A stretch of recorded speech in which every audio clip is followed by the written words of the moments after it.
Bonjour à toutes et à tous. Aujourd'hui, je voudrais évoquer avec vous le Reading Guide Jane Eyre que j'ai rédigé aux éditions Nathan dans le cadre du programme limitatif de Terminale. Alors Jane Eyre, c'est sans doute le roman le plus connu de Charlotte Brontë, mais c'est aussi un roman de plusieurs pages qui peut peut-être effrayer certains élèves. Et donc un des challenges, c'était de proposer une série d'activités et quelque chose de progressif pour aider les élèves à aller au bout de la lecture. Alors certes, ils ont une première expérience de la lecture de 2 œuvres intégrales dans le cadre du programme de première, ils sont maintenant en terminale.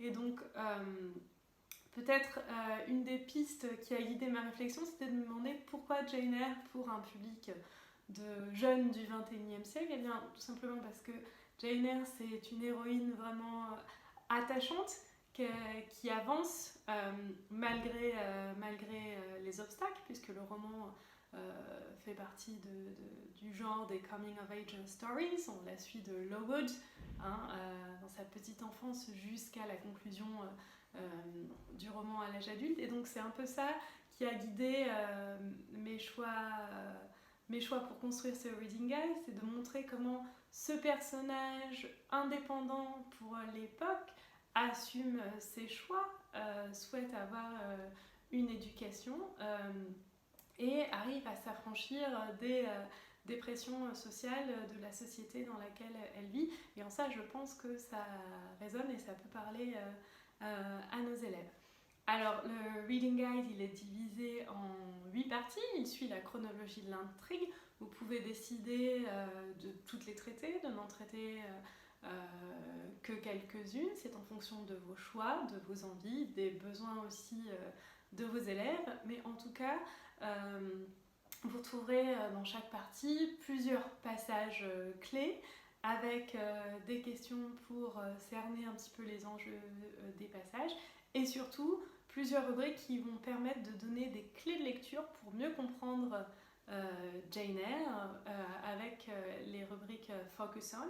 Vous retrouverez par exemple un Focus On sur Governesses, ce statut si particulier dans l'Angleterre du 19e siècle, mais aussi des éléments plutôt littéraires. Qu'est-ce que c'est que Gothic Fiction?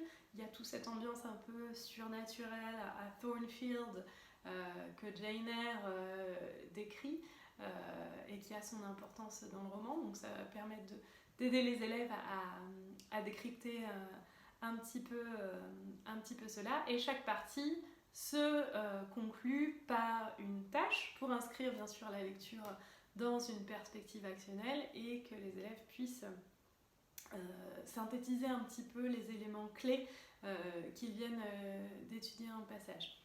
En parallèle de ça, en ouverture de Reading Guide, vous trouverez des pages qui permettent de présenter Charlotte Brontë. C'est vrai que c'est cette auteure qui s'inscrit dans une tradition familiale, puisqu'avec 2 de ses sœurs, elles étaient toutes auteurs. Et puis cette très belle double page où on propose aux élèves d'anticiper sur le contenu de l'intrigue à partir d'extraits de romans graphiques et une très belle couverture du roman Jane Eyre. Et puis enfin, de Reading Guide, vous retrouverez des pages qui évoquent le prolongement de l'œuvre et les échos. On voit que Jane Eyre, c'est un roman clé qui résonne très fortement aujourd'hui, qui a donné lieu à de nombreuses adaptations. Les élèves pourront voir grâce à l'appli Nathan Live notamment une vidéo du ballet Jane qui est sortie l'année dernière. On voit comment ce couple mythique de Jane et Rochester continue d'inspirer et résonne encore aujourd'hui. Et puis cela donnera des clés aux élèves pour leur dossier personnel dans le cadre de l'examen. Voilà un petit peu pour ce Reading Guide. J'espère qu'il vous aidera à préparer vos cours. J'espère qu'il donnera envie aux élèves de lire ce sublime roman et qu'il les aidera à comprendre pourquoi il est encore si important aujourd'hui.